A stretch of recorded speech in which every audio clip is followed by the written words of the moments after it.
Hey folks, you know I take my trail camera intel pretty seriously. It's a huge part of how I build my hunting strategy, and I'm always looking for gear that just flat out works. Stuff I can rely on. Backed by solid people and the best customer support in the business. That's exactly why I run Tacticam Reveal cell cameras. Whether you're just getting started or you're a full-blown data junkie like me, they've got a camera to fit your budget and your hunting style. My go-to currently is the Reveal 3.0 series with fully integrated GPS. These things are dead simple to set up. Less fiddling, more scouting and hunting. And they run on most major service providers and will automatically connect you to the strongest signal in your area. So no more hiking to the top of a ridge just to realize you've got the wrong service provider. Been there, not fun. Here's the kicker. You don't even need an SD card. That means fewer trips in, less pressure on your spots, and more real-time intel sent straight to your phone. And if you pair it with a Reveal solar panel or a lithium cartridge, you can keep those cameras running longer and spend more time doing what actually matters. Scouting new ground, dialing in a setup, or maybe, just maybe, finally cleaning the garage like you told your wife you would before the season started. Don't just take my word for it. Check out Tacticam Reveal at tacticam.com. Tacticam. Everything you need to take your hunting to the next level. Stay more comfortable, more concealed, and in the stand longer with Oscio gear. Premium camouflage apparel created for bow hunters by bow hunters. Oscio's revolutionary patented camo patterns and innovative features are designed to keep whitetail bow hunters totally invisible and dead quiet. Elevate your game with Oscio. Visit asiogear.com and take 20% off your purchase with code TRUTH20. If you're like me, e-scouting isn't just part of the process, it is the process. And nobody's doing it better than Spartan Forge. This is a veteran-owned company that built the only science-based scouting platform on real GPS collar data and artificial intelligence to predict deer movement. But where it really shines is with their imagery. Spartan Forge now has a high-res UAV coverage for 80% of the whitetail states, down to 5-centimeter detail. That means you can see trails, old logging roads, cuts, even subtle vegetation changes that most apps completely miss. And if you really want to get nerdy, their LiDAR layer breaks right through the canopy so you can see the forest floor. Gives you some visibility to those hidden draws, ditches that big bucks absolutely love to live in. Add in historical wind data and a desktop-only features like Eagle Eye and Cyber Scout, and you've got the most advanced hunting app out there. Start your risk-free 14-day trial today at spartanforge.ai.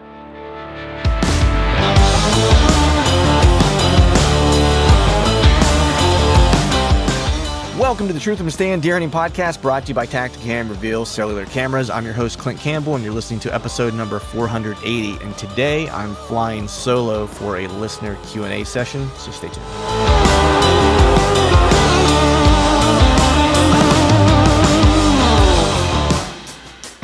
All right. What is up, everyone? Happy Wednesday to you. Hope you're doing well. Hope you are feeling fine. Haven't done that introduction in a while because I've cut out some of the upfront stuff and just kind of been jumping straight to the shows that we've been doing with the different guests that we've been having. So trying to shorten the length of the episodes in general, and then not forcing you to listen to my weekly update nonsense. I figure what I would do instead of doing that is occasionally do a solo session where I kind of can talk about whatever I've been having going on. Maybe do a listener Q&A session like I'm going to do today and address questions. And then maybe a little sneak peek or peek behind the curtain, so to speak. We'll probably have some solo sessions that I'll do coming up in the not so distant future. There's some stuff I'm kind of playing around with, some topics that I kind of want to do that are just interesting to me, and probably just some good fodder for as we hit these dog days, if you will, of winter. Hunting season seems like it's pretty far away. We're all kind of chomping at the bit to get in the woods. At least I am. We've got snow on the ground, and I'm waiting for the snow to kind of clear off, or at least get to a manageable depth to where I can get out, start doing some shed hunting, start doing some scouting. I did have one scouting session a couple weeks ago. It was actually toward the tail end of my season, and was able to kind of go out, carry the bow, didn't see anything, but got some really good intel for this upcoming year. And I think I talked about that on an episode a couple weeks ago. My plan really was to try to go out this coming weekend, not this coming weekend, actually tomorrow, since I have a holiday weekend this week, and do a little bit of scouting, at least locally, because the it's receding a little bit. It was more just to kind of break the cabin fever, but I ended up busting up my ankle at the gym today, and so probably need to stay off of that for a little while. So for all intents and purposes, like torpedoed my own intention of going out and doing some scouting. But definitely have cabin fever, definitely ready to hit the timber and blow some of the winter dust off myself, so to speak. So with that, today we're going to do a listener Q&A question. So always appreciate you guys listening, tuning in, listening every week. And then of course, when we do these Q&A sessions, I always appreciate you guys writing in and asking me some questions. And some of these things are really just actually good for me to kind of think about, because I don't necessarily think about these things all the time per se. And so some of these are good for reminders for me. And also just kind of always interested in what you guys are thinking about as well. So without further ado, we're just going to kind of jump right to it, and we'll get started. I don't have people's names, so forgive me. I won't have your name here to kind of shout you out for sending in your question whenever I copied him and pasted him, and I wasn't able to kind of keep the name intact, so forgive me for that. So with that, we're going to go ahead and just dive into the first one here. So this one says, one thing, or what is the one thing that you would tell your 25-year-old self that you didn't realize until later in life? Man, starting with the heavy ones first, I guess. There's probably a lot of things in hindsight that I'd probably tell myself. I try to be a person who doesn't have or doesn't carry regrets, so to speak, because I usually try to make decisions the best I can with the information that I have available to me at that time. And, when you learn something new later down the line, you may realize that maybe it wasn't the best decision that you made, or you maybe could have done things differently. But you can't beat yourself up too much about those things, because, if you were working with your best intentions in mind and you were making the best decision you could with the information that you had, that's all we can really ever ask of ourselves. But I guess if I were to break this into two kind of chunks, one would be maybe just like life in general, which also always kind of plays into hunting, because you can take those lessons and parlay them into, things that you're doing in hunting. And then maybe I'll tackle it also from like a hunting angle, more specifically as well. So the life one in general is that, I guess, and this really applies to hunting too. It's nothing's ever really as bad as it seems, and it's never really as good as you think it is, right? If that makes sense, right? Like I think a lot of times, we make bigger deals out of things in the moment. I know I'm guilty of this, and I still do this, right? Like I probably did this just yesterday, to be quite honest. But in the moment, we think something is a bigger deal than it really is. And when we get a little space from it, we realize that, maybe it wasn't, maybe I overreacted, or maybe someone's feelings got hurt that I didn't intend to hurt their feelings because of the way that I reacted in the moment. And so I think, a lesson that I've just learned over time is like, if you kind of take a moment and not react to things at that particular time, if you're afforded the opportunity to kind of take a beat, take a breath, step away from the situation, or kind of, get some distance from whatever the thing is that's happening. I will say nothing's ever 100% certain, but like if you do that, 99% of the time you'll have a better and a more emotionally kind of appropriate reaction to things, right? And then when you do that, you realize if something particularly not great has happened, it's probably not the end all be all that you thought it was. And at the same time, if things are really kind of going well for you, right? They maybe aren't as good as you think they are. There's probably opportunities to be a little bit better, to optimize something, or, be a little bit more dedicated, or, be a little bit more focused, or whatever the case is. Not that we should spend time beating ourselves up, that to always be, you got to be better than you were yesterday. I mean, I think that in general, that's a good approach to have, but I think, we can't beat ourselves up too much over it. So I think that's the one thing, is just like, you got to give yourself a little bit of grace to make some mistakes, and a little bit of space to maybe view things in the right light, so you have the right kind of reaction. And then I think from a hunting standpoint, would be, and I think about this a lot as my daughter's, getting ready to go off to college this fall, and trying to give her advice, that maybe I wish that I would have had when I was younger, which is, whatever that thing is when you're young, because I have guys that I train with at the gym that I, not in a pushy way, but I try to help them kind of maybe see this. But, when you're young and you have the time, whatever it is that you really want to do, like you should just make a focused effort on going to do those things. Now, I'm not advocating for like blowing off work or whatever the case is. Like you got to take care of whatever your responsibilities are. But I would work real hard, and I kind of did this when I was younger, to set my life up the way I wanted it to be when I was younger so I could kind of do the things that I wanted to do. And at least for me at that time, whenever I was, in my early 20s, for me, that was music, right? And so I kind of built my life around that to where it's like nothing really interfered with that. And I was able to do that basically 24/7, 365, right? Um, but in a hunting sense, right? If chasing big deer is something you want to do, just as an example, not that it has to be a big deer, but just to kind of frame it up. If that's something you really want to do, then I would maybe try to figure out a way to move to one of those places that's going to give you the opportunity to pursue that, at least while you're young and don't have any, like attachments, and like try to build your life to do that. And then as you kind of get older, right, you try to put things in place and maybe you stay there, but you try to put things in place to where it's like you can, not only live where you want to live and do the things you want to do, but then you can also kind of maybe have a family and, have a career and whatever those things are. Right. And I think I did it kind of falling ass backwards into it whenever I was younger. I don't know. I wouldn't say that I had a plan, I mean, I did, but I didn't when I was younger to be able to do the music stuff the way I was able to do it. Some of it was just dumb luck and I kind of fell into it. Um, but, thinking back on it, there's definitely a pathway that you can kind of put in place to give yourself the runway to be able to do those things. Right. And so that's something that I try to talk to my daughter about is, you know, you have, if there's something you really want to do, like you have to kind of set stuff up and, mile markers and goals and stuff like that you have to hit along the way. And if you do those things, you'll kind of get to where it is that you want to be. Um, if you don't hit them, it doesn't mean that you're failing or whatever the case is, right? But as long as you're kind of like trying and moving toward that goal, you're probably going to have something that resembles, the life that you want to have.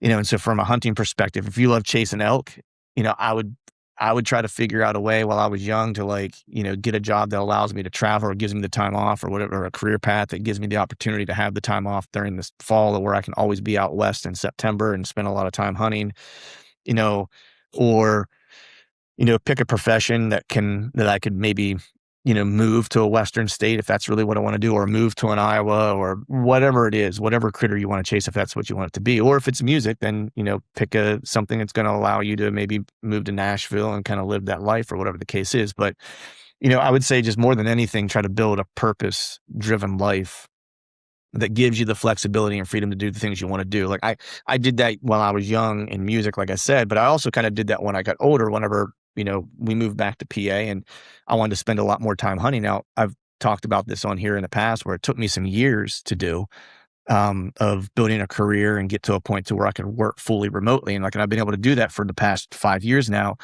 And what that's allowed me to do is really kind of hunt a lot more than I was able to hunt in the years prior to that. But it took me 10 years of being in my career to get to that point. But that for me was always kind of the end goal, was like, if I could just get to a point in my career where I can work remotely or not have to be in the office all the time or in an office all the time, that I could still take care of my responsibilities at work, but not have to be in a place, and I could extend my hunting time or extend family vacation time or whatever it is, but I just have a lot more flexibility and freedom. Um, if I were to give one big piece of advice, is like try to build your life to where you give yourself that flexibility, and that freedom. So whoever wrote that in, hopefully that helps answer that question for you, and good luck to you, building that purpose-driven life. So the next one is, this question is capturing the moment more important than antler size as you evolve? Now that is assuming that I have evolved, I guess. I mean, of course we are always evolving, but I wouldn't go so far as to say that I've fully evolved out of like maybe the antler phase entirely. Um, I would say that not necessarily capturing. I don't know if capturing the moment they're talking about filming it, or if it's like just taking in the experience. Because I don't film a whole lot, right? I film some. I film when the opportunity presents itself, essentially, right? It's not a a pillar of like my kit per se, and it's not necessarily a priority for me when I go into the woods. So I'm going to kind of frame this from the standpoint of maybe is the experience of those moments that you're having, more important than antler size as I evolve. And I would say that the experiences are more important. I guess maybe we could even just say as I get older and I get to do more things and I've experienced more hunts and I've experienced more states and species, et cetera, et cetera. I probably do get less hung up on antler size.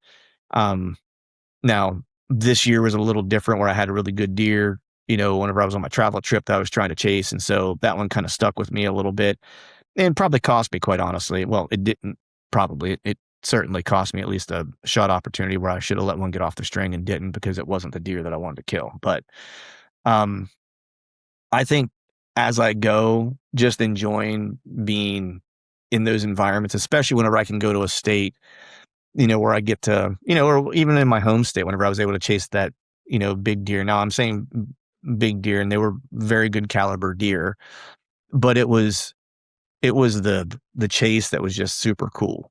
And it was the experience. And I talked about that at length with the deer that I chased in PA. So I won't belabor that.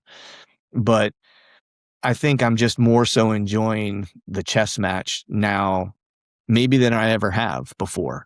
And maybe that's a product of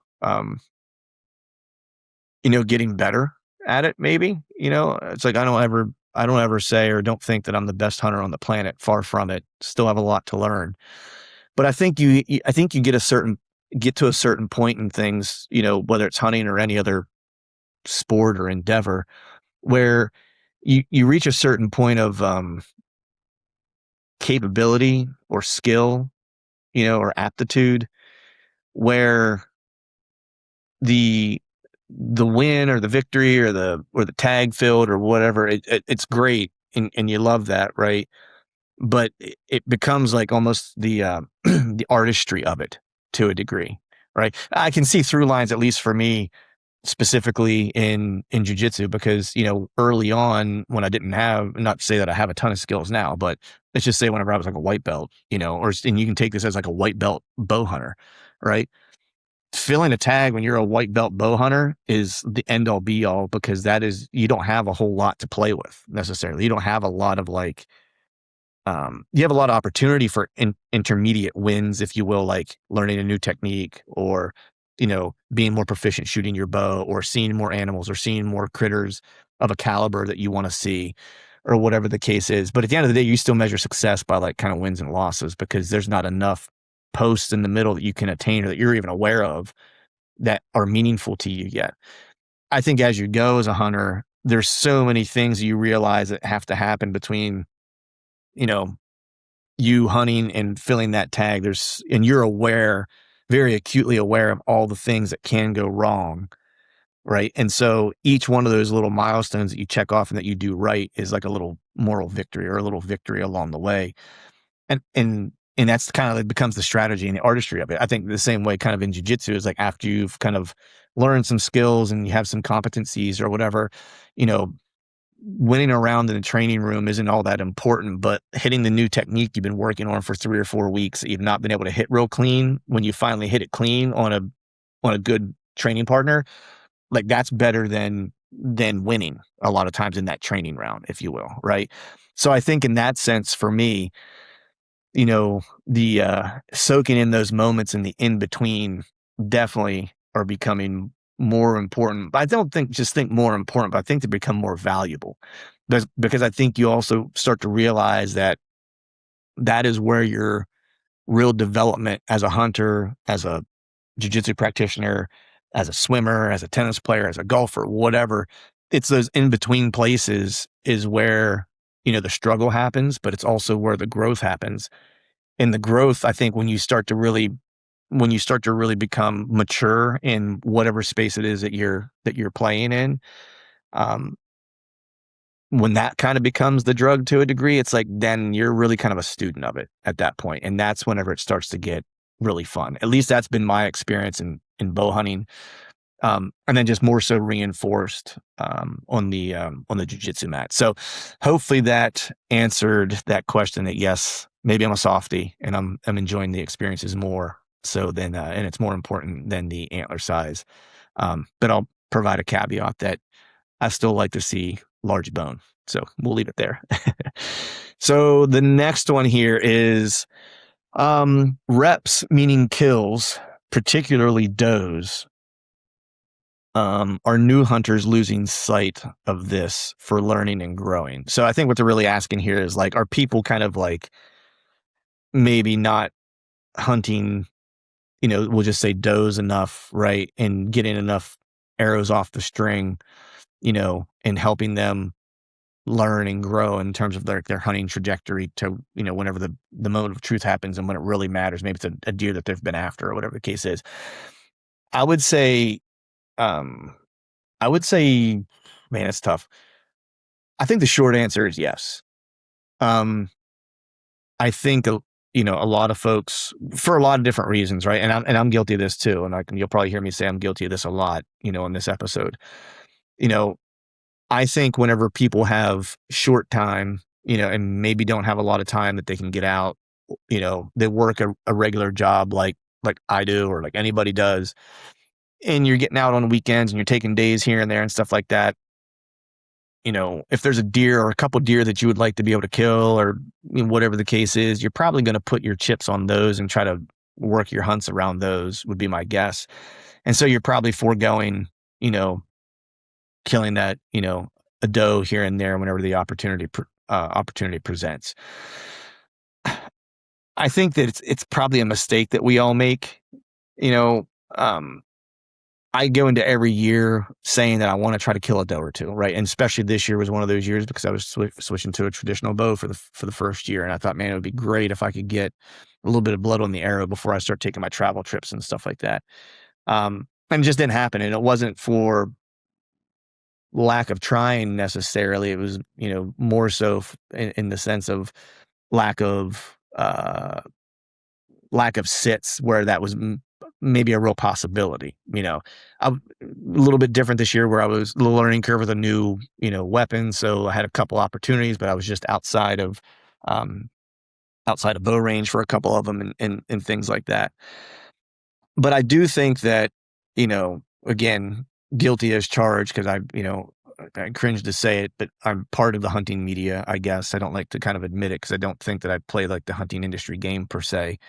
But, I think the hunting media doesn't always necessarily do a great job in kind of expressing the value to new hunters, where just killing a deer, especially if you're a newer hunter, is huge. It's monumental. It's kind of like a rite of passage, if you will, right?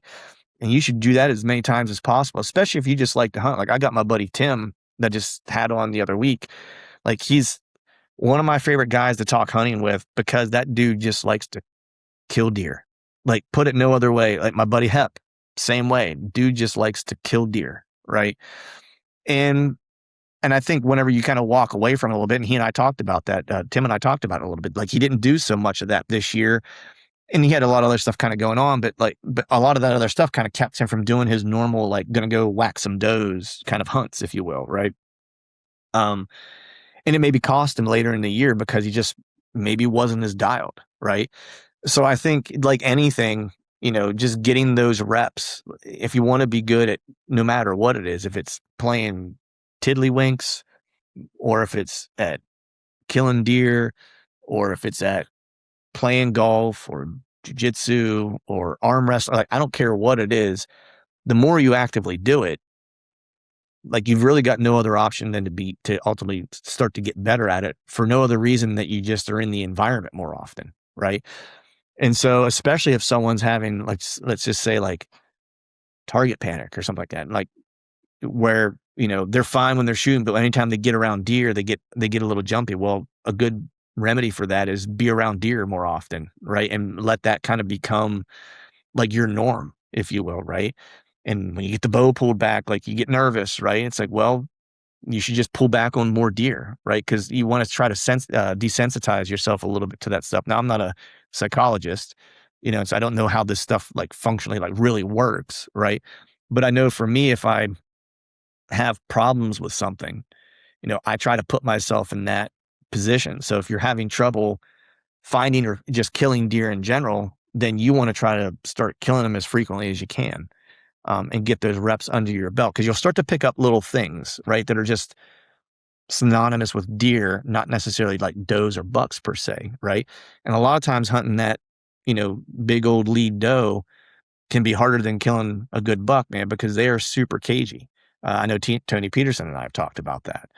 And so the more time you can just spend around deer, the better off you are. You start to pick up on like little mannerisms and like little things, when they flick their tail and like when they're alert and how their body changes whenever they maybe catch a little of your wind, or if they hear a noise that's weird that you didn't necessarily make, but you get to watch them kind of react to it and how they kind of scope out their area and stuff like that. Like, the more time you can just be in an environment, the better off you are, right? You just become more skilled in those things. You get better at reading your body language and all those things, which ultimately going to help you, fill more tags. So yeah, I think that we do lose sight of that sometimes. And I think if it's something that you're struggling with, not necessarily this person particularly, but anybody, then you should just try to focus on putting yourself in an environment that you're around deer more often and that you're getting more shot opportunities. Like, it's like Kobe Bryant said, man, shooter going to shoot, right?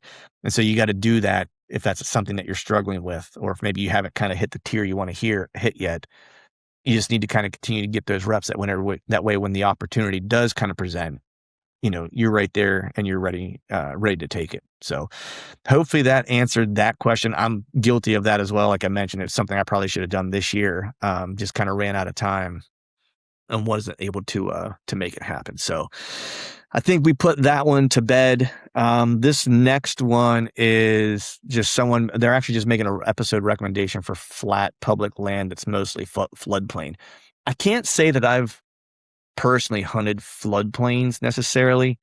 I've hunted plenty of swamp, and I can't remember if the place that I hunted in Missouri, if it was technically a floodplain or not. I had a really good hunt. It was probably more river bottom than it was floodplain. But I've had on, I can't remember the fellow's name now off the top of my head. I know my buddy Travis Keith, like he talked about hunting some flooded areas. Now, again, I don't know if he's hunting floodplains necessarily. He's in Oklahoma, and I just did an episode with him. So I've done a couple with him. So if you've not listened to any of those episodes, great dude, great hunter. I would go back and listen to some of those because he's hunted some areas around some rivers that flood frequently. And then do it yourself outdoors. I can't remember the fellow's name, Daniel Lemon. I had him on maybe a year or two ago.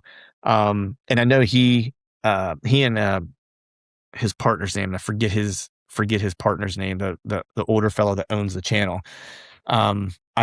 I've had him on the podcast too. I'll go back and listen to both of those episodes because I know both of those guys hunt some floodplains, but maybe I'll jot that down and see if I can't get someone on here at some point to talk specifically about floodplain hunting. So sorry, that's not the best answer, but that's all I got for that one. I'm not going to make stuff up.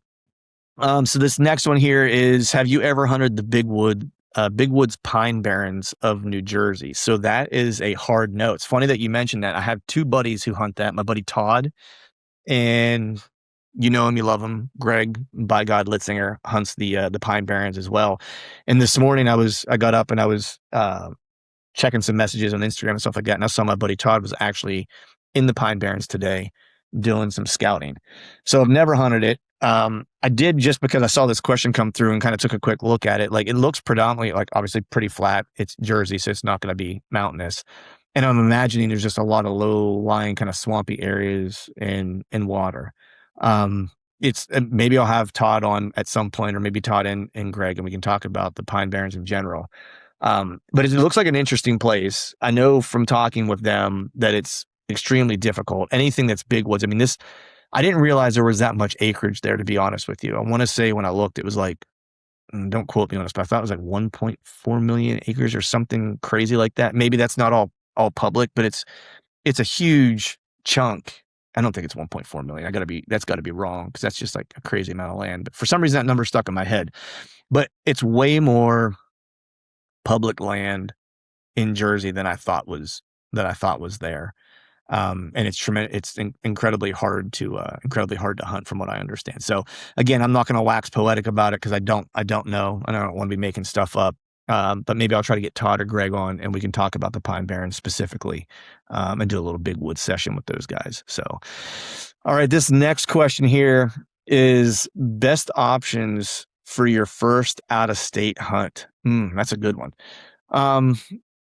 So you can kind of go through, and I've done an episode about this, I think, in the past, maybe. And I think maybe I even did a YouTube video about it years ago. I think maybe when I came back from my first trip to Iowa, possibly.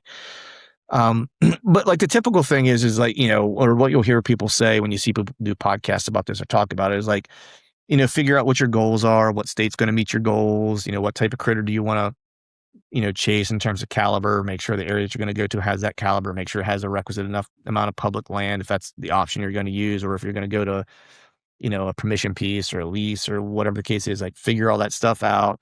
All right. And that's kind of like your table stakes, if you will. I kind of look at it like this, man. I don't even think to have that kind of like adventure that you necessarily need to even go out of state per se.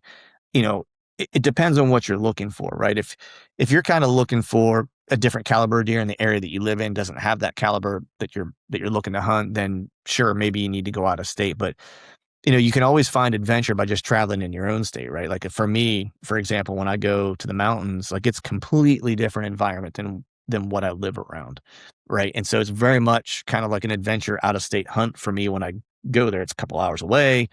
I don't have like the tug of home, if you will, right? Because I'm not hunting just out, quote unquote, out my back door. And so it gives me kind of all the same things that an out of state hunt would give me. It's big woods, it's challenging, it's hard. Caliber deer, they're pretty good, right? You're not going to mistake it for Missouri, Iowa, Kansas, any of those places necessarily, but good caliber deer that are there, that are plenty, keep me happy to hunt and stuff like that. But if you are kind of, set on heading out of state, then I would say, take a look at what's around you, like, because there's cost associated with this stuff, right? Let's not fool ourselves here. It's going to cost something for a tag, some travel, like so fuel at a minimum, some food, depending on how long you're going to go, a place to stay, like all those things, right? And so I think your best option is always try to find a place that, is going to give you the type of experience that you're looking for that might just be like a neighboring state, if you will, right? I know for me, like my first trip, like a lot of people in PA's first out of state trip was to Ohio. People from Ohio probably hate me saying this because they have, enough people coming from out of state to hunt Ohio. The reason why I went there was because it wasn't too terribly far away from me. Now, granted, I'm on the eastern side of PA, so it was a little bit of a drive, right? A little bit different for guys that maybe in central or the, western side of the state, if you will. So it wasn't, like 20 hours or 15 hours or something like that drive that I had to make. It was an over the counter tag. So that's the other thing you have to kind of take into consideration is like, are you putting in points for something or do you just want something over the counter? Obviously points probably going to be more expensive, something over the counter, a little bit more fiscally responsible, if you will, right? The areas that I was looking at had plenty of public land, so I knew I was kind of good there, had good caliber of deer, right? So it kind of checked all the boxes for me for my first, trip out of state. Now, it's not to say that's necessarily where you need to go. Like you might be a guy, like it's something that I'm considering is like, hey, I'd like to do like a velvet hunt at some point, right? And do I need to go out west to do that? I could, right? But that's a commitment, man. That's 20 some plus hours of driving, right? Tag, I haven't really looked into the tag cost, but probably not cheap, but not terribly expensive. I don't think in some of those states out there for a velvet hunt. But then if I'm gonna travel that far, it's like I want to be able to be there for a little while, right? And so the other thing you have to think about is like how much vacation time do I want to take off, because that's going to be a limiting factor of like what your travel radius might be, right? And I like velvet, but I don't know that I'm all like wild about it necessarily. And so the alternative for me is like, man, I don't live that far from Delaware, and Delaware has an early season opener to where you can get on a velvet buck. I don't have to go to Kentucky. I don't have to go out west of the Dakotas or anything like that. Like I can make a relatively, quick, like short trip, if you will, to head to Delaware and kind of get my velvet hunt in if I want to, right?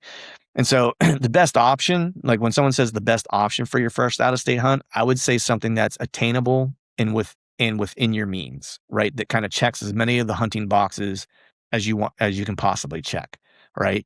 I think that's different for everybody, right? I had a great experience on my first one. I love traveling. Traveling far is not a challenge for me or isn't necessarily something I think much about. just because, again, going back to the earlier question about building that purpose-driven life, right? Like having the freedom, the flexibility, and stuff like that I kind of built into my life. It allows me to kind of, some of those things don't register as much. Now, certainly like the cost does, and how long I'm going to need to be away from my family and stuff like that kind of factors into all that stuff. And so I would say when you boil it all down, the best option is it within your means? Is it within the travel time that you're willing to kind of commit to? How long are you going to go? Does it kind of fulfill that, requirement? What caliber of deer are you looking to chase? Right. Um, and do you want to scout or not? To me, that's a huge one, right? Because a lot of times when I travel to these further places, like I don't usually scout. Like the only place I typically go scout beforehand is when I go to Iowa, and I'll probably go to Iowa this fall. And so I'm getting ready to make a trip in March to go out and do some scouting and some shed hunting. The reason being is because I only get to draw this Iowa tag once. What used to be every 4 years, I only get to draw it now probably once every 5, every 6 years now, based on the way point creep is kind of happening, right? And so, I got to make sure whenever I go out there that I kind of give myself the best chance at having the experience I want to have. So I need to do a little bit of due diligence. But when I go to some of these other states, whether it's Ohio, Missouri, Kansas, is whatever the case is, like I don't do any scouting. I just show up and hunt. So that's another kind of factor you want to look at as well. It's like, do you want to get there and do some, preseason / postseason, scouting before you get there to get the lay of the land. So hopefully that helps this fella out. This next one is tactics and expectations for scouting and hunting new big woods public pieces. Man, don't do it. No, I'm just kidding.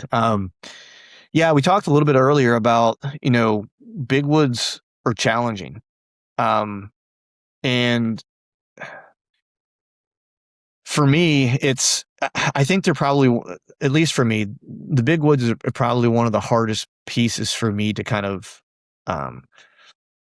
break down. And I know and actually it's even hard for me to give advice on, because, and people might think that that's crazy because I hunt it pretty frequently and I spend a fair amount of time there. But I think that it's so different places are just so they're so different. Duh, like not shocking there. I think whenever you're dealing with like things like hill country and stuff like that, like there's almost like a rubric, if you will. Like there's certain things that are gonna kind of be true to a degree. Or if you're in like hill country that's in kind of like farm, around farm country, if you will. Like there's some things that hold true in those areas that, regardless if you're hunting that type of stuff in Ohio or if you're hunting it in Indiana or if you're hunting it, wherever, that there's certain kind of elements of that are going to kind of be, I don't want to say locked in, but pretty well locked in, right? When you get to big woods, what my experience has been is that, not all sections are created equal.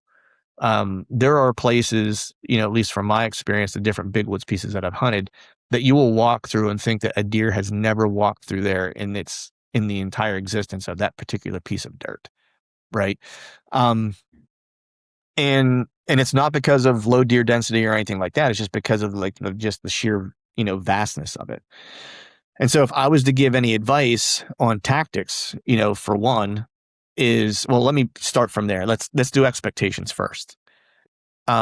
Expectations should be that you're going to feel overwhelmed, most likely, at first. The second one is like you're probably not going to find sign that's going to knock your socks off.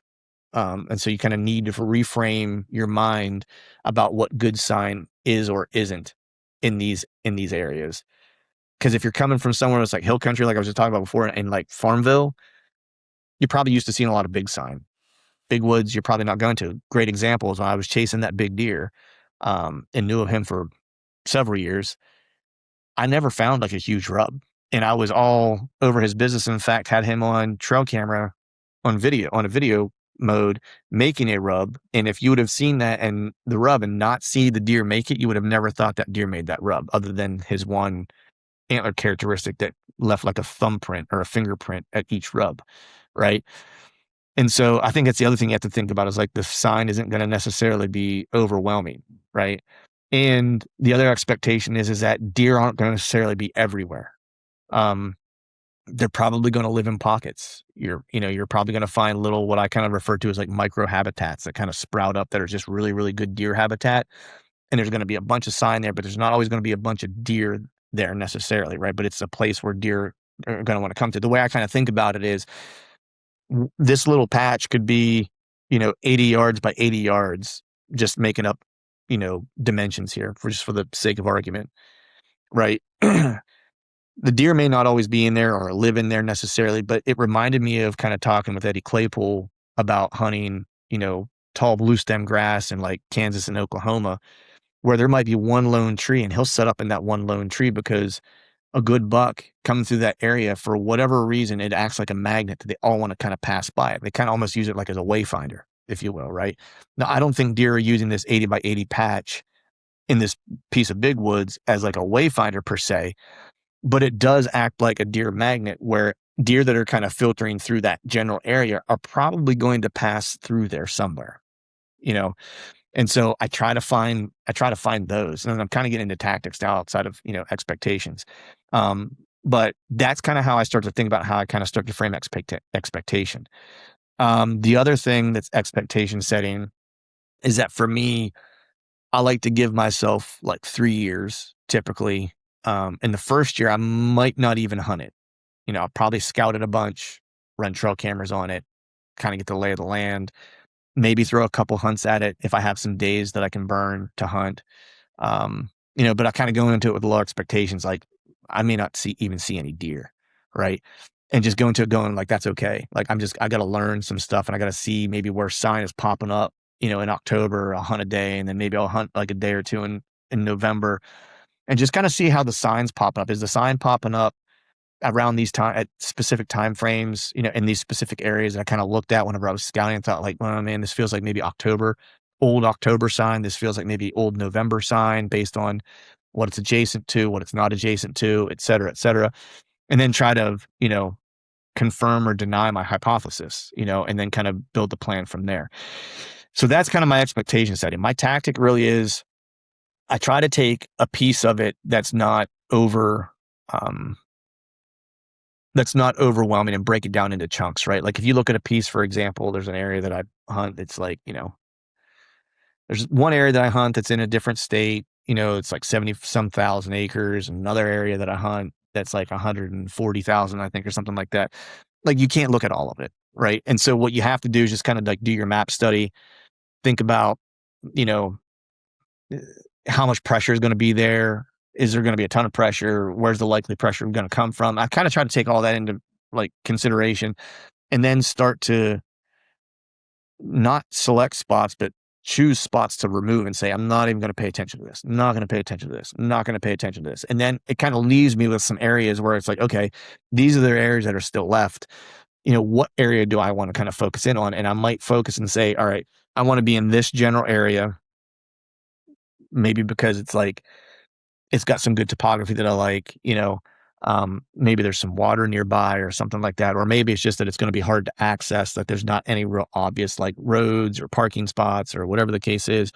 And I'll say, all right, I'm going to just go scout, this 500 acres today.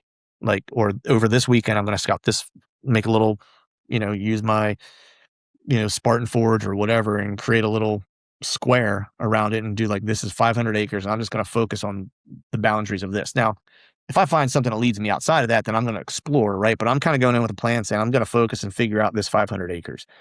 Might not be any deer sign there. And that's kind of what happened to me when I first started scouting this one Big Woods piece, where it's like I spent multiple days walking and came up with nothing, like goose egg, right? And really was like, maybe I don't know what I'm doing. Right. Like that was a real possibility. That's what I started thinking. Right. And then over time, it's like, I made some friends with some locals, and then was like, hey, I'm seeing this kind of sign. Is this good for this area? Is this not good? And they were like, no, that's a good sign. It's like, okay, so reframe the sign. Right. And I was like, all right, cool. Now, where am I finding that stuff? Right. Go back to my map. Look, okay, cool. What are some other areas on the map that kind of look like that? And started investigating those. And so what I did was I just kind of started breaking it down by like really small, manageable acreage chunks. And then as I kind of found those, I'd also drop cameras in those spots, and I would put them on video mode, set them up with batteries, and I'd set them up with, also would set them up with a solar panel, because I may not make it back to those areas for a year. I may, most of them I dropped in like let's call it like March and April, and never went back until like the following March or April. Because I really just wanted to see like, were the caliber of deer there that I wanted to hunt? How often was the area getting used? Was it being used often enough that was actually like, were these deer huntable or not, if there were deer there? And so I just did a lot of kind of qualifying areas. And then after like, 2 years, I felt like I had a couple spots where deer were somewhat consistent. And I kind of was able to kind of start to understand like the sign and, what sign was being made at what time. And and then just kind of went from there. It's not for the faint of heart, right? And I would say, when I took the challenge of trying to hunt that big deer, it was I don't want to say it was foolish, but I knew it was fighting an uphill battle, because hunting a single deer in like that vast of an area is hard. And so I would say you almost want to kind of volume hunt it. Like, you want to find a good crop of bucks that you would be happy to kill any one of them, and then kind of volume hunt the place, right? It's in those places, like, you got to be okay with trying to sit the same spot a couple times. Access has to be good, right? That's the one thing. Like, you want to be able to hunt a stand or a tree, 2-3 times if you need to, 2-3 days in a row, right?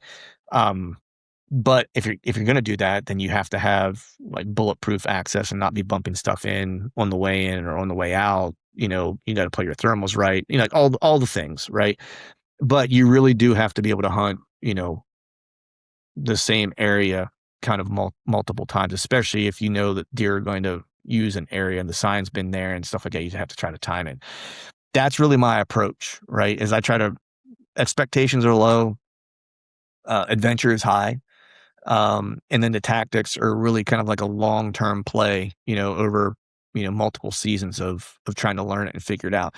Now I'm at the point where I kind of have an understanding of this area that I hunt. And, I know kind of when it turns on, when it gets real active, and when it kind of dies, right? And so you kind of learn that as well, so you're not wasting your time hunting days there where it's just not worth being there. Maybe you hunt somewhere else or closer to home or whatever the case is. So that's really kind of like my expectations and the tactics that I use whenever I'm kind of hunting and scouting big woods. Now, in October, and knowing that places like this, for at least for me, my experience, where I've been hunting, is that it hunts really hard in October. I know there's not going to be a lot of people there.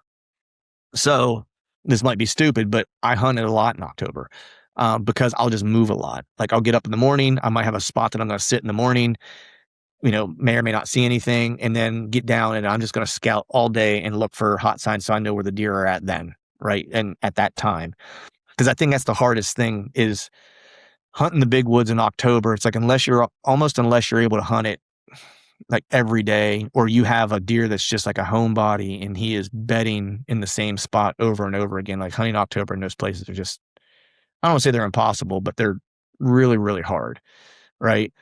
November is probably a little bit better of a time because you get a little bit of lady luck on your side. But I particularly like to hunt it in October because there's usually nobody there.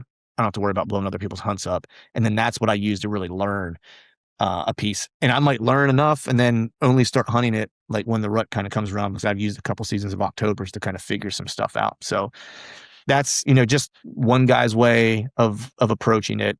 And that big woods piece is still kicking my ass. So, results remain to be seen yet. We'll see.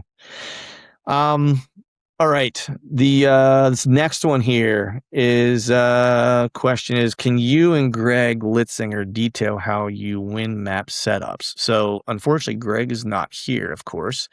But I think he and I wind map similarly. I think we might be just a little bit different, but wind map, it seems like it's this complicated thing, or people want to make it seem like, oh, I wind map this area. It's literally just going into spots and paying attention to what the wind's doing the different times you're in there, and taking note of what the wind is doing, right?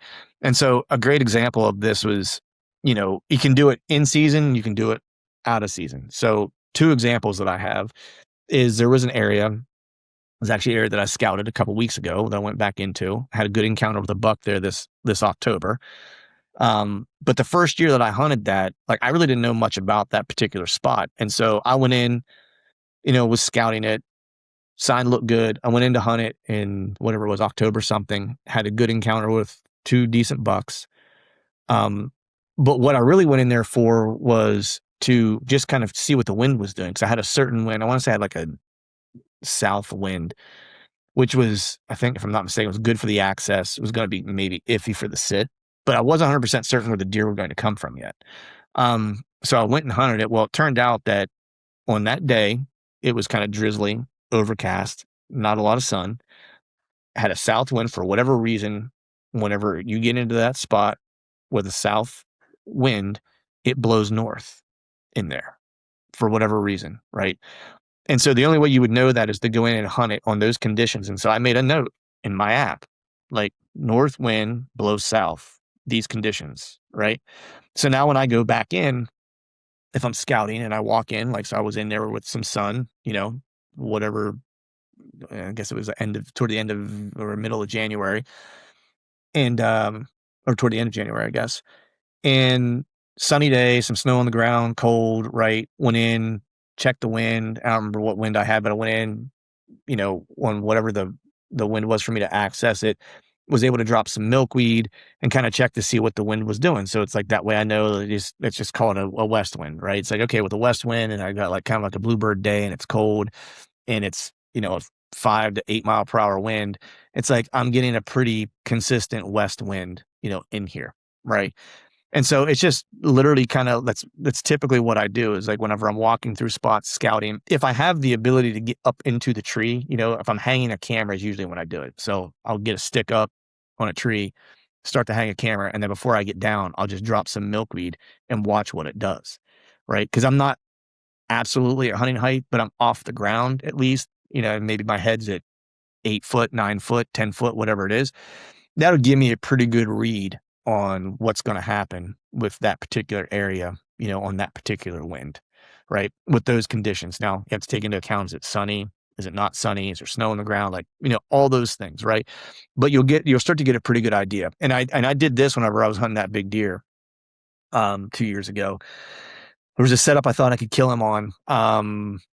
And there was like a little funky kind of like swampy area, and I was really like, I knew my access was good, but I was really worried about what the thermals were going to do when the sun came up near and it wasn't like swamp where it was like a pond or anything like that. It's just like mucky, right? And so I was really kind of worried about what was going to happen when the sun came up and started heating that like murky, kind of muddy water up, right? Because I kind of knew where that deer was coming from, and I had a sneaking suspicion that he was kind of bedded on the edge of this on the other side and was waiting for the thermals to switch, right? And so that's what I figured out was like he was using that area because he was coming through on a west wind, and that west wind at that spot, which didn't make sense to me whenever I was looking at like trail camera data. It's like that west wind, like he's giving up his wind when he comes through here, which is like doesn't make a whole lot of sense to me. There was no reason for him to give up his wind. It wasn't like that was the only route he could take to get back to bed where he wanted to go. There was another area where I was catching him on trail camera that he was also using on a west wind, which was way better for him, coming from that direction if he wanted to keep the wind, right? And so, and the time frame he was coming through was a little weird too, because it was, he wasn't real. I was close-ish to his bed. It was a couple hundred yards probably from where he was bedding, but he was bedding down off this like embankment is like where I knew like these bucks like to bed. And he was still far enough away, and there was just enough daylight where he was getting back to bed late when he was taking that route. And so I was just kind of confused by it. So before the season kicked off, I actually went in with a saddle and a platform and walked in like it was hunting season. I went in like whatever it was, like 40 minutes before dark or before sunup, climbed into the tree to hunting height and set up in my saddle and waited for the sun to come up and just kept dropping milkweed until the sun came up and watched what happened when the sun came up. Well, the reason why that deer was using that route was, and the reason how I figured out I thought he was bedding on the edge of this like mucky area, was that around the time that he was passing through that I had him on trail camera was the same time that whenever the sun hit, that the thermals would actually start pulling, and the wind would actually switch in that direction. And it would switch at that time. And at that time, he would then have the thermals in his favor and the wind in his face to make his final entrance into his bedding area. And so it's just using the times that you're in the woods. Like wind mapping is not a complicated thing. It's just literally walking into areas, thinking about the scenario that you're in, and then paying attention to what the wind is doing, what the prevailing is doing, what the thermals might be doing, what is happening with the wind current when you drop milkweed, and then just taking note of that. That way, hey, whenever I'm in here on an east wind and it's 5 miles per hour and the sun is, and it's overcast, there's not a lot of sun, man, I get a straight east wind in this area. But I've walked through it and scouted it on another day where I had an east wind about 5 miles per hour and the sun was out. And man, all of a sudden I got like some south in this wind, or whatever the case is when I drop my milkweed, right? So it's really just taking note of those things for the different locations that you want to hunt. And I'll usually make those in notes in my app from my, my saddle or my stand locations. And just over time, you'll build like a wind map for a general area. And that'll probably hold true for like the general area. I don't know how far out, but it's like, I usually trust it, for 100 or so yards this way or 100 or so yards that way, as long as there's not like any big change in vegetation or any big change in topography or anything like that between those two potential setups, then I know, generally speaking, that what's happening over here is likely going to be the same to happen over here. But that just takes, time of being in those areas and tracking what the wind is actually doing whenever you have a chance to be there on the different winds. You try to get in there as often as you can on different winds during the off season. That way you kind of can map the north, south, east, and west if possible. But after you do it a couple times, you'll kind of get a good sense for what's going to potentially play out. So hopefully that helps you out. I think Greg kind of does it the same way. He might have another shifty way to do it too. This is one other way, and I'll make this really short.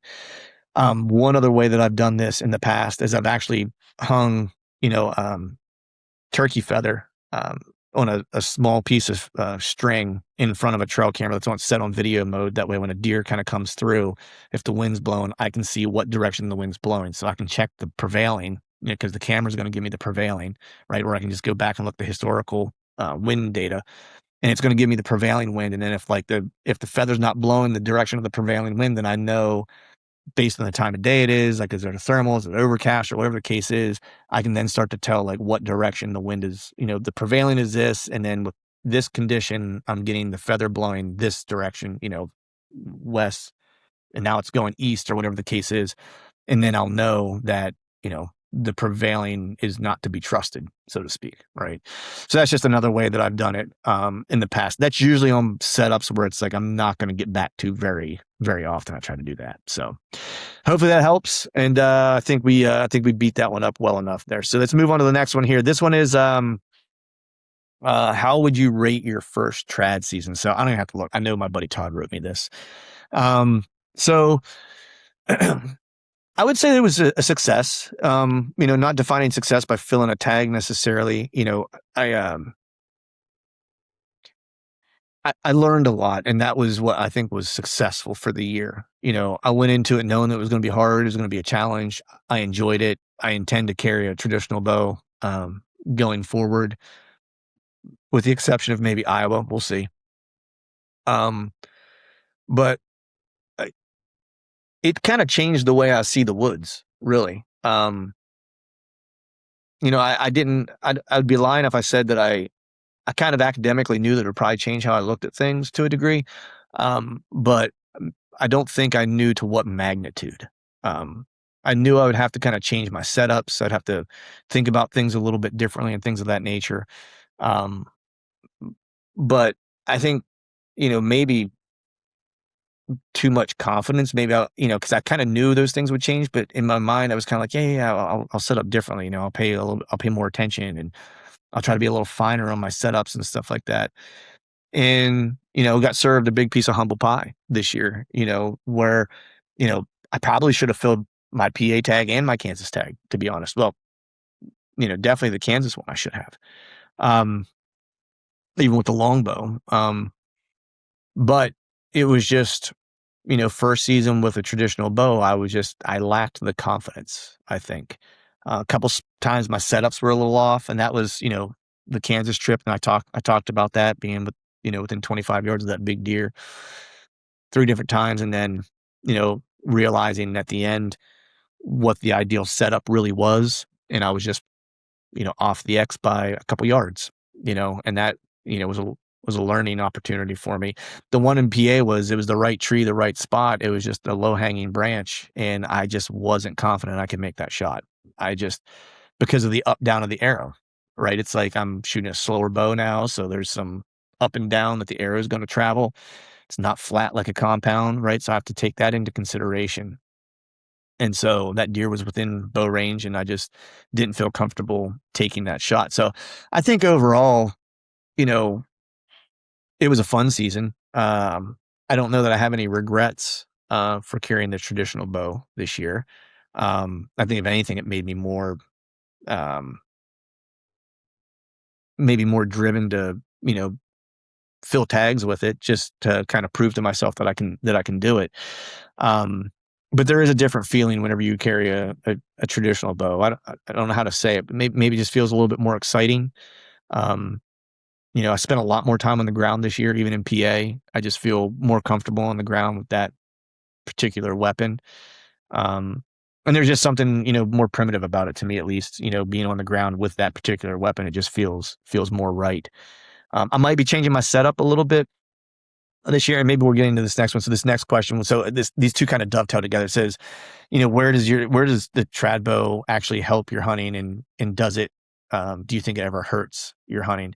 I think where it helped my hunting was, again, what I talked about before, which was like, it made me a better hunter. Like, I'm definitely more cognizant of my setups and where the deer are going to kind of put its feet, not what general areas this deer going to pass through, but like what are that deer's steps going to be, right? That's kind of how you have to start thinking of that stuff.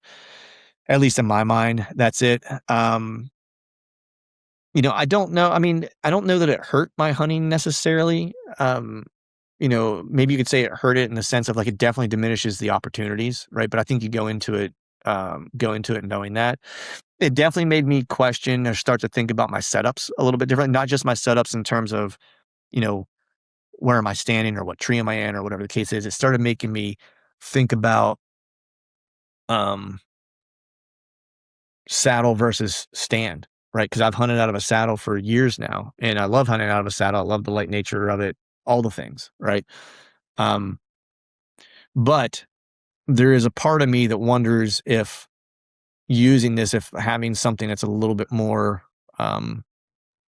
forgiving or a little more room might be helpful. Right. So that is one thing I'm exploring this year is like, not, I don't, you guys know that I'm friends with Cody DeQuisto, but I don't work with them in any capacity. Right. But I am kind of checking out the Ranger setup for this year for a couple reasons. One, I just think that, you know, I, I felt like in the saddle with the longbow, I felt like when that shot opportunity came in PA, I felt like I had to do a lot of moving. Now I got away with all of it, but it was also October. So I had a lot of tree cover. But I felt like I had to do a lot of moving to kind of get positioned to take the shot. And I'm just kind of rethinking things that maybe, like, I still like the saddle hunt. I still like the ability to shoot everywhere, right?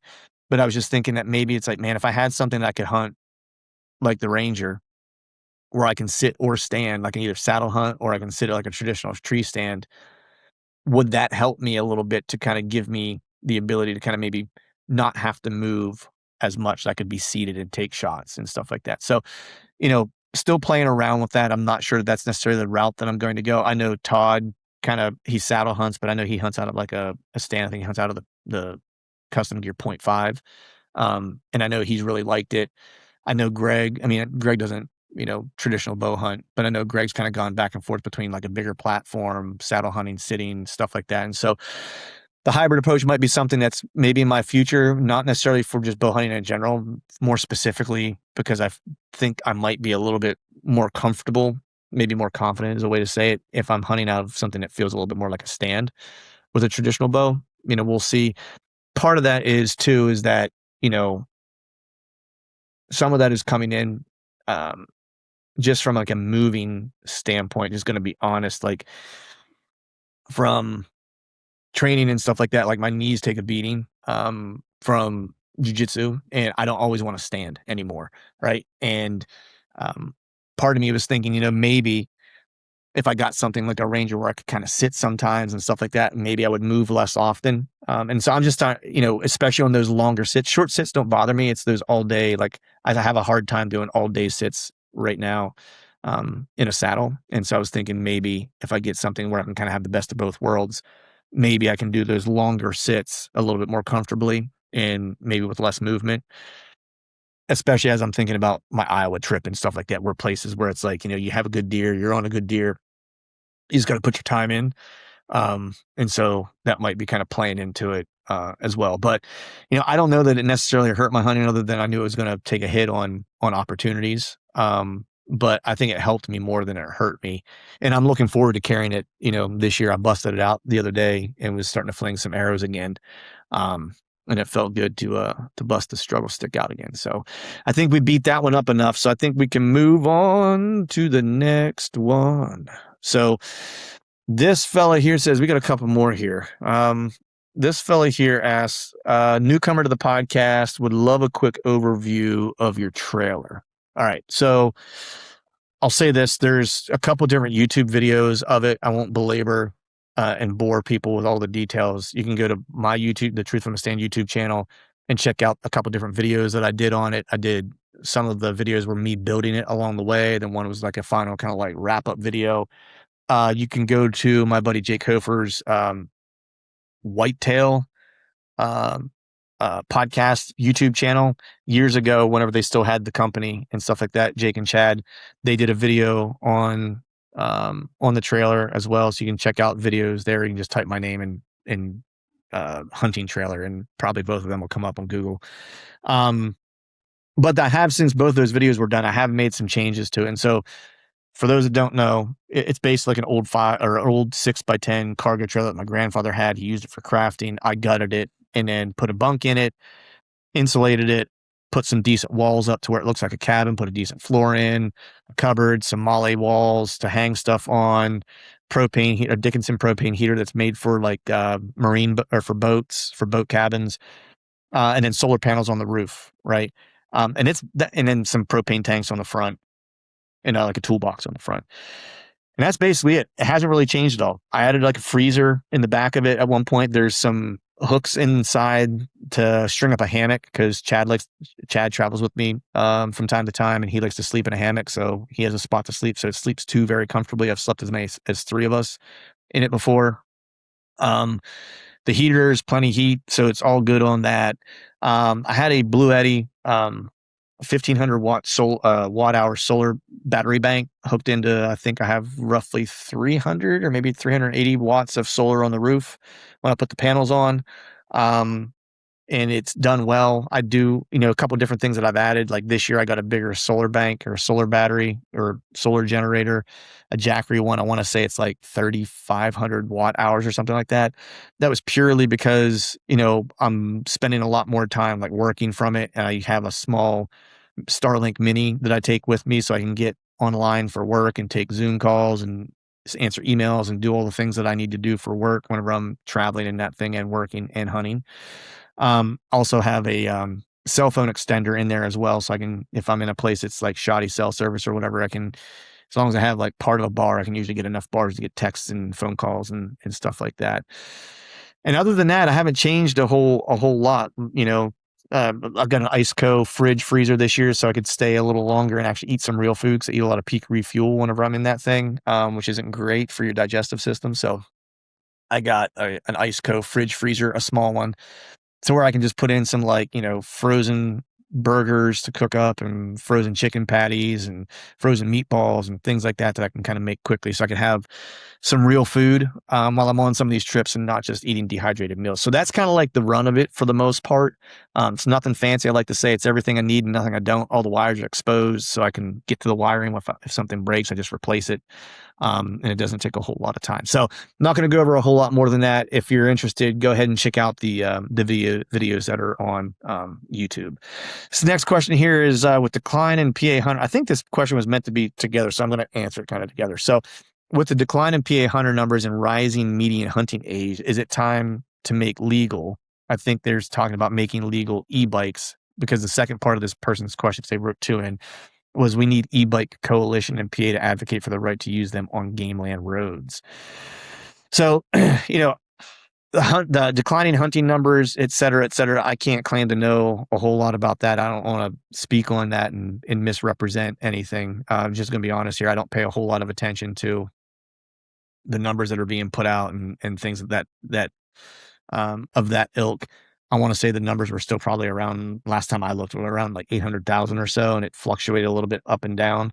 I will say that in general, that the hunting age is the median age is certainly probably rising. I just think it's probably common knowledge that younger people aren't getting into the space, or the sport, if you will, um, as quickly as people are getting older and physically not being able to do it any longer. And so, one solution might be something around, e-bikes, et cetera. What I will say is, like, some of the places that I hunt, you know, um, typically have, uh, accessible by some form of motor vehicle during rifle season, right? Because that's by and large probably when older folks are getting out, would be my guess, right?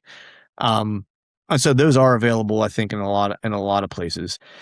An e-bike coalition to advocate for use in game lands in general. I'm on the fence with this one. Like, I have an e-bike. I use a face-off e-bike, right? And it's awesome. I love it. Used it a bunch last year. Now, in PA, we definitely have some restrictions on where we can use it and where we can't use them, right?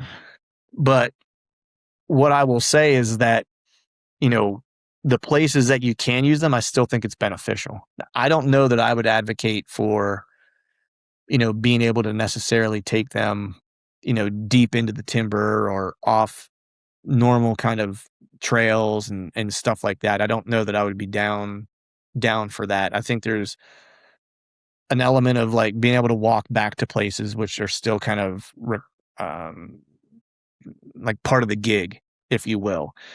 If we're talking about just older people,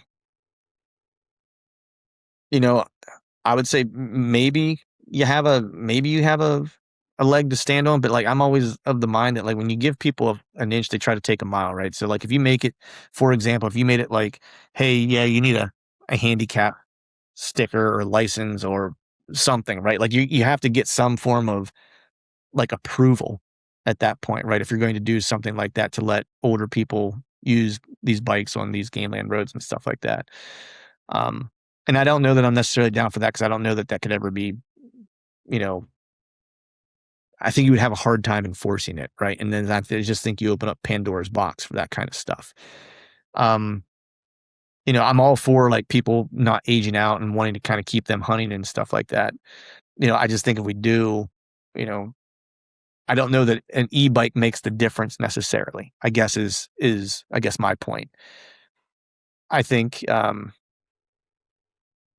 know, maybe having seasons or dates for them, right? Maybe specifically for them could be a thing. I'm not necessarily advocate. I'm just trying to advocating for that either. I'm just thinking, like, what are some other solutions to where it's like we don't just automatically implement another piece of technology in place of, right? Because, like, if we think about it, there's never been these things, right? And I would say, I'm probably going to sound like an asshole for saying this, but I'm going to say it, which is, I think people age out of hunting not because they're old, but it's because they're out of shape, right?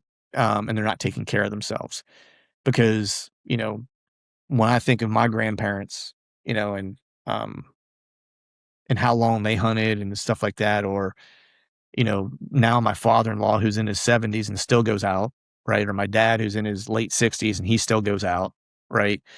Um, doesn't walk as far as he used to, right? But I think when you get older too, it's like part of it isn't like you're not really worried about killing the biggest buck. Like, you're really just more so in it to be outside, right? And so do you really need to be able to go 3 miles back somewhere, right? Because what happens if they kill a deer back there? How are they getting it out, right? Or what happens if they wreck back there, and how's somebody getting back to get them, right? Or can they get a hold of somebody? I mean, some of the places I'm in, there is no cell service. Like, if you don't have a Garmin, like, you're not getting a hold of anybody, right?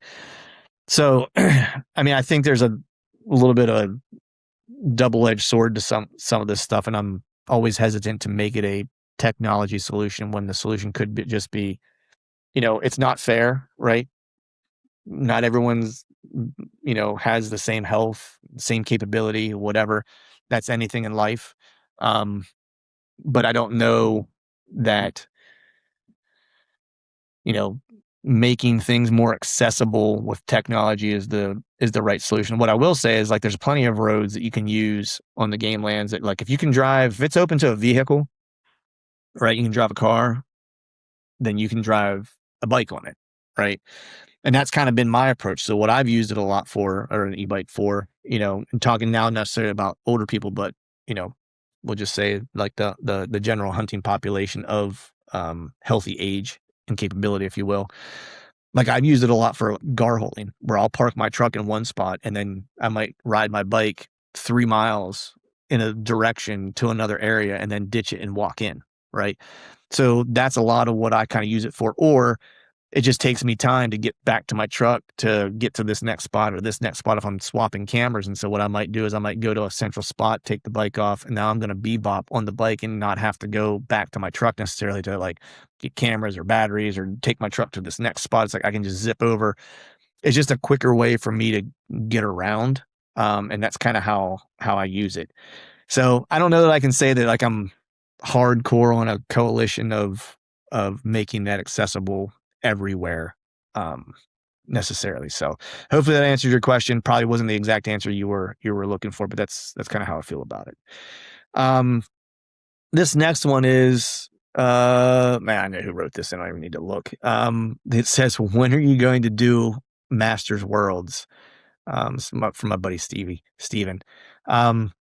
So for those of you that aren't in the BJJ stuff, Masters Worlds is like the world competition every year. For gi, there's one for gi and one for no gi. So my plan was to do one last year. My goal, I told myself, was to try to win a world medal by the time I was 50, and that's fast approaching. And so my goal was to try to do one last year. Work got in the way and it didn't work out. So my goal for this year is to try to do it this year. I'm going to, I think, do an IBJJF Open here in the not so distant future as kind of like a test of that rule set, because I've never done that before. So we'll kind of do that. We'll see how the ankle heals up in time since I popped that today. Because I think that tournament's like a month and a half out or something like that. And so fingers crossed that it's this year, but we'll see. Kind of everything has to fall in line with like work and being able to train and injury and things of that nature. So fingers crossed that things go well and I can do Masters this year. I hear it's a great time anyway. It's like I'd like to go just to kind of experience it because I hear it's a blast to be there. This next question is, what is the ideal body for a whitetail hunter? So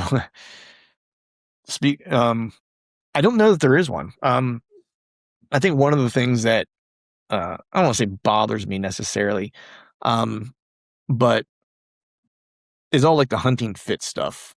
Like it just kind of rubs me the wrong way a little bit. Like people should be in shape. Don't get me wrong. And whatever you need to use as someone needs to use as their like motivation to be in shape, all good for it, right?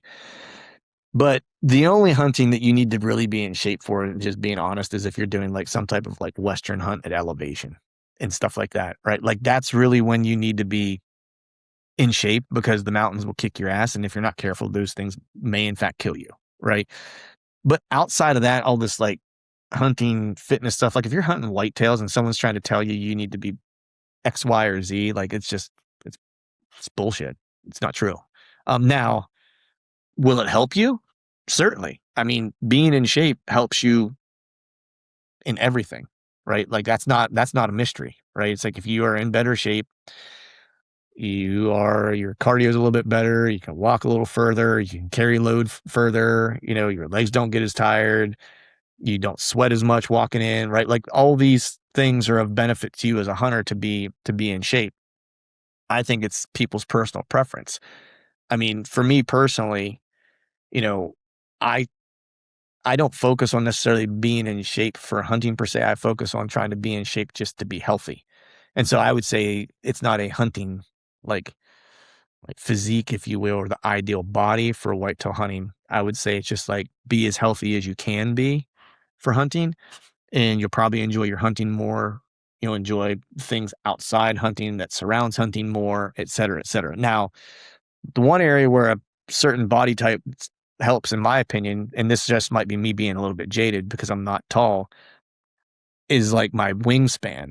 Like I wish I had a longer wingspan for shooting a bow, because I have a 26.5-inch draw, and I shoot a heavier bow because I want the energy to be fast enough at the weight that I'm shooting the arrow for great penetration, et cetera, et cetera. Like I would like to be one of these guys that has like a 30-inch draw or a 31-inch draw and be able to shoot like a 50-pound bow and just still have like a hammer of an arrow downrange, right? So that's the one area that I think, body type for a whitetail hunter matters is probably more so your draw length than anything else. So net there isn't an ideal body type. Just be healthy and you'll be good. This next question, this is a funny one from my friend. I think this was from Maddie. She asked me, so this is an inside joke. She wrote in and I posted it on the story. She said, "How did you grow them glutes?" So long story short is, Maddie is a fitness person. I train jujitsu with her and her boyfriend, my buddy Jason. You guys have seen me post about him in the past.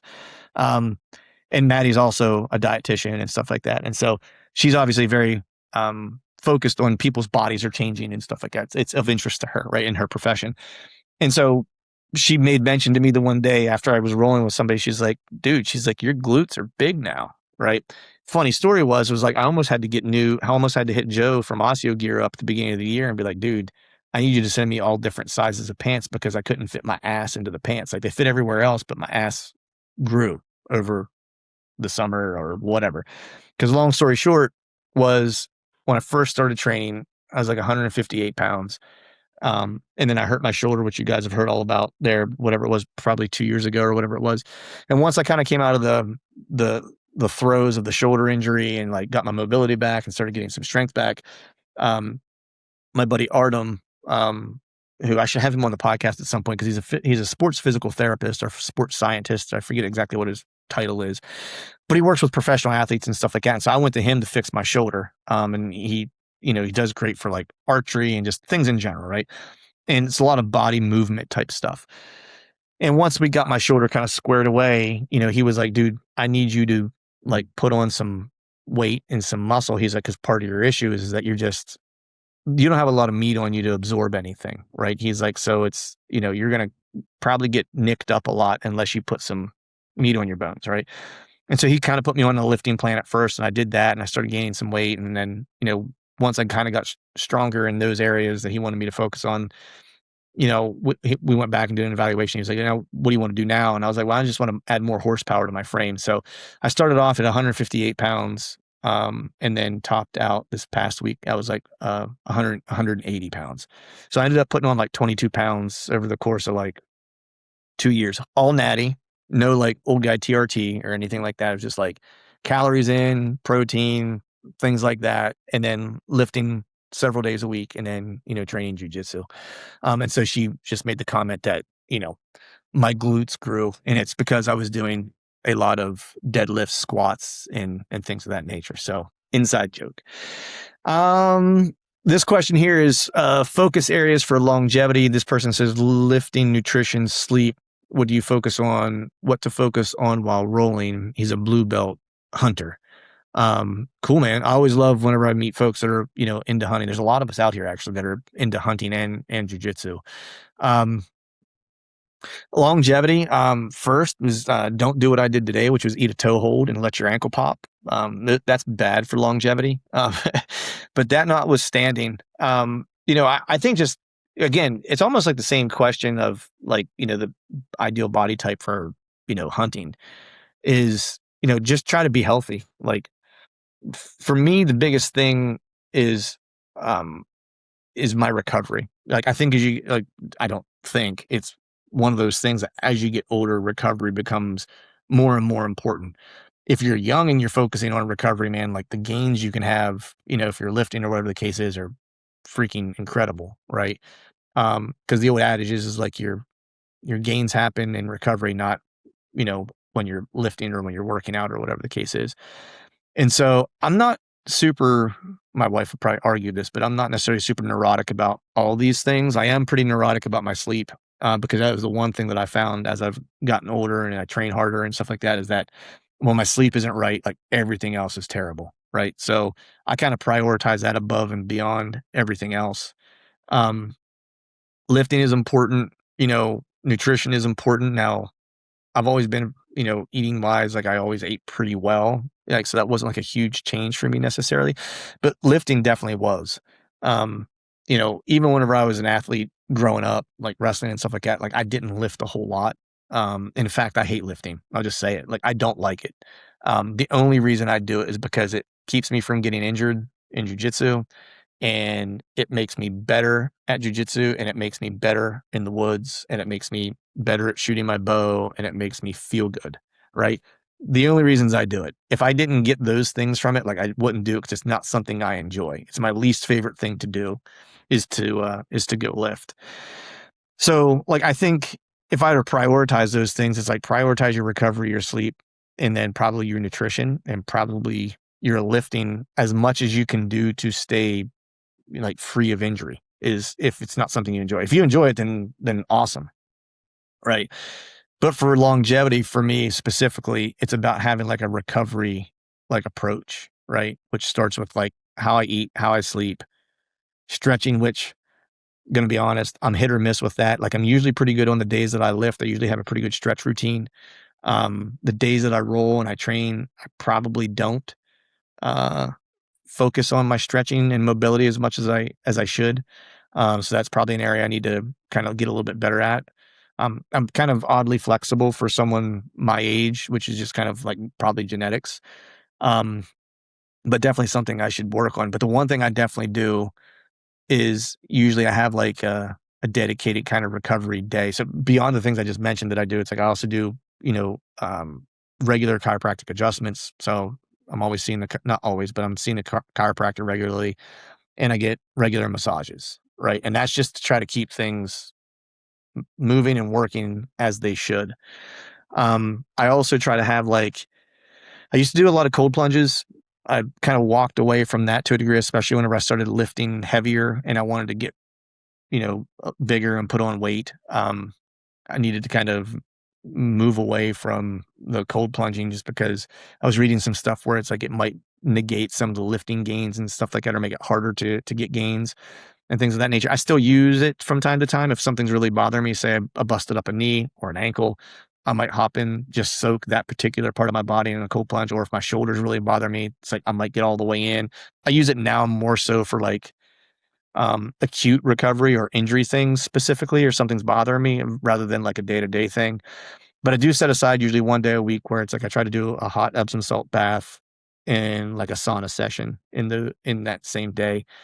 And it's usually on a day that I take as an off day, and just to allow my body to kind of recover. It's usually always Sunday because I usually don't train on Mondays, and I don't lift. I don't do anything on Monday, so it's usually like train BJJ Sunday morning, come home, Epsom salt soak, sauna, and then I'm kind of set and don't do anything Monday. Just and maybe I'll stretch. Maybe go for a walk with the wife and the dog. Like more active recovery type stuff. And then usually whenever I go back to the gym on Tuesday, it's like I feel great. So that's usually kind of like the way, what my approach is. I take supplements, so creatine, different vitamins, et cetera, which are just part of my usual plan. What to focus on while rolling, man, it really just depends. I usually have a running list of things that I'm kind of working on, or things that I'm kind of playing around with. I would say at blue belt, like what my focus was at blue belt was just playing with as many positions as I could. I was just trying to like dabble in as many things as I could to see what things interested me and what things kind of fit my body type, the way I moved, what my abilities were as far as like body movement, like, what things fit for me, just like, can I do this without having super long arms, or is it something I'm going to struggle with? Like, cause there were plenty of techniques where, I thought were really interesting. Just like in hunting, where it's like there might be strategies and approaches that you think are really interesting, you would like to try, but maybe it's just not in your wheelhouse. Maybe it's just not something you're going to be good at, right? Or maybe it's just not something you're going to be good at today, right? And so while rolling, it's like when I was a blue belt, I focused a lot on um, starting to kind of like slowly but surely kind of start the beginnings of what my game was going to be. This was like later blue belt. I was only a blue belt for like, I guess, a year and a half. But it's like the last probably 6 to 8 months, it's like I was starting to focus more on like, what is like my game, the shape of that going to start to be? Like, what are like my quote unquote kind of A game positions. What positions do I feel really good in? Right. And I started just kind of playing with those, and, and now at purple belt, it's the same kind of thing. It's like, now it's just like more like depth in those areas. Like, okay, these are the positions I'm good in. What can I add to it? What are the natural kind of connection points between this position that I like and the submissions that I can get to from it, and how do I get to them? Right. And then how do I start to string them together? Right. So that's kind of what I focus on now. But, when I was a blue belt, it was more just about experimenting with different positions, watching a lot of videos, watching, I watch instructionals, but, I more so now it's like I still watch instructionals, but my coach watches a lot of like live matches. And so I started watching a lot more live matches just to see how guys are using certain things in live competition settings and stuff like that. Like, I felt like that's been good for me because I've seen things happen in real time, like things that I use. And I'm like, oh, I never thought about using it here, or just like a variation of it or whatever the case is. And so those are the things that I focus on. And at blue belt, it was really just more about sampling as many things as I could from every position possible, right? I know it's not a super focused answer, but that's really what I do. But the one thing I definitely did at that point was started trying to have more intention around my roles and around my um, training. Was like, come in and today there's 3 things I want to hit. There's a submission I want to try to hit, and there's maybe a sweep I want to hit, and there's maybe a pass that I want to hit, right? And that would be my goal for the day, was to hit any one of those 3. And I might not hit any of them in a session, or I might only hit one, or one day I might hit all 3, right? But it just kept me actively looking for openings for those things. And then over time, you start to see real clearly where those opportunities are for those particular techniques, right? And so I'd be very intentional about what I was trying to do. And then I log everything. Same with hunting. It's like, after a hunt, I kind of log what I saw that day, what the wind conditions were, what the weather conditions were, like all those things. I do the same thing in jiu-jitsu. When I'm done, it's like I kind of log, what submissions did I use today? What sweeps did I use today? How did my live rounds go? Right? Were they good? Were they bad? How's my cardio? Was there anyone in particular in the room that gave me a problem that day? If so, from what position? Right?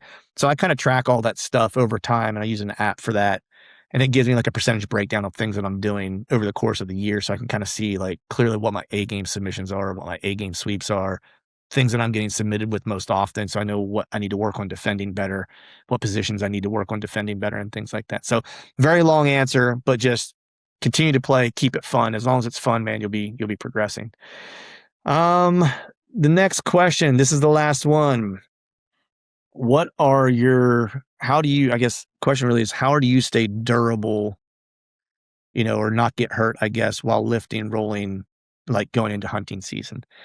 That's a good question. Like, I've talked to a couple times, like with different guys I know that hunt and train, and it's no different whether you're training jujitsu or if you're like powerlifting or whatever, right? Like, or just lifting in general. Like, there's the possibility of injury, and like during hunting season, like none of us want that to happen, right? Because we don't want to wait all year for those couple months and then be sidelined because we did something stupid.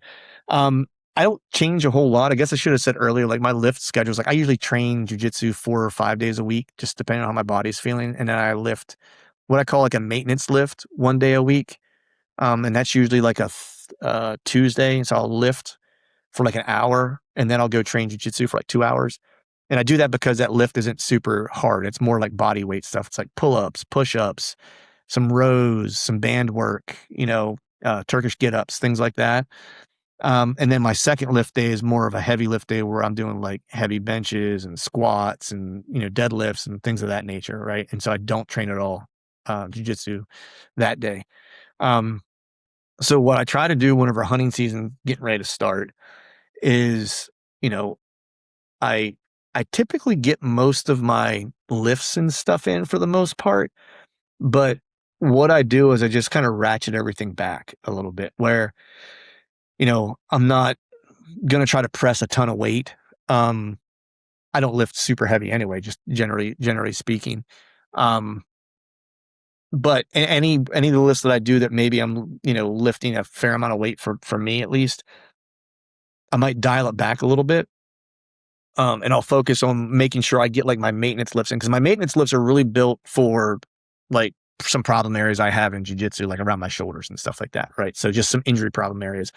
So I always do those because those actually help me with like shooting my bow. right? And I noticed like after I got my shoulder fixed, and I was all good, like shooting my bow, I got so much better. Like I was so much more accurate. So I was compensating a lot whenever I had the injury.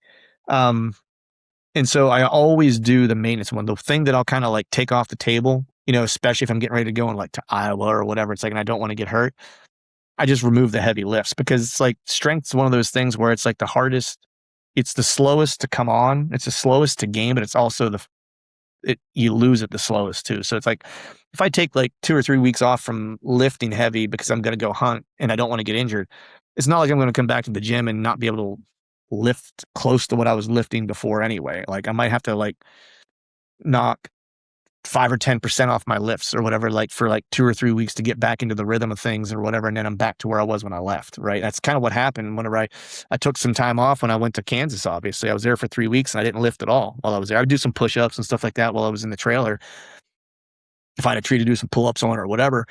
But I didn't do any heavy lifting, and I came back and all I did was reduce my lifts by 10%. And I did those lifts for like 3 weeks and changed my reps. I just had like a little different of a regimen for 3 weeks, and it got me right back to where I was before I left, like 3 weeks prior to that. And so I'll kind of remove the heavy lifting so I don't injure myself. And then my rolls, I'm kind of like this anyway, but it's like I'm selective with who I roll with because I don't want to get injured. I'll roll with most anybody unless they're just like a lunatic, then I won't. But then around hunting season, I kind of ratchet it back to where it's like, if I go in and do an open mat, like on a Friday night, and I know I'm going to hunt Saturday morning, I'm not going to be there and do like 10 rounds. It's like, I'll probably go in and do like one real hard round, a medium round, and then like 2 easy rounds, and just get a good sweat going. Right. And do like 4 or 5 rounds, but only one of them is going to be hard. That way I can get up the next morning and feel good, to hunt Saturday, to be out all day.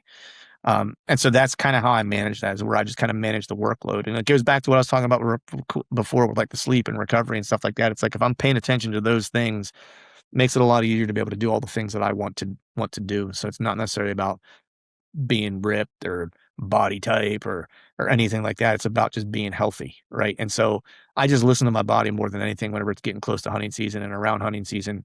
I try to all the time, but I'm even more in tune with it during that time of year because I don't want to risk an injury or something that's going to mess up or jeopardize my hunting season. So that's my approach. That are all the questions. Should use the proper English. Appreciate you guys listening. Hope you guys dug it. Hope I answered some things you guys have been thinking about. I know some of these actually gave me some things to think about, especially when we start talking about the trad bow and what I've learned and what I need to do differently and how I might kind of adapt some things or how I tackle big woods. I'm always kind of learning and evolving in that space as well. So with that, we're going to go ahead and cut this thing off. As always, thank you all for listening. All right, folks, that is a wrap for today's show. I'd like to thank all of you for listening. And if you haven't yet, please head over to iTunes and leave us a 5-star rating, and be sure to subscribe to the podcast. And hell, while you're at it, head over to YouTube and give us a sub there too. I'd be super appreciative if you do those couple things for me. And before I shut this thing down, I need to give a big shout out to our partners who continue to help us make this podcast possible: Tacticam, Osseo Gear, Hawk Optics, Face Off E-Bikes, and Lathrop & Sons Boot Company. And until next time, we'll see y'all.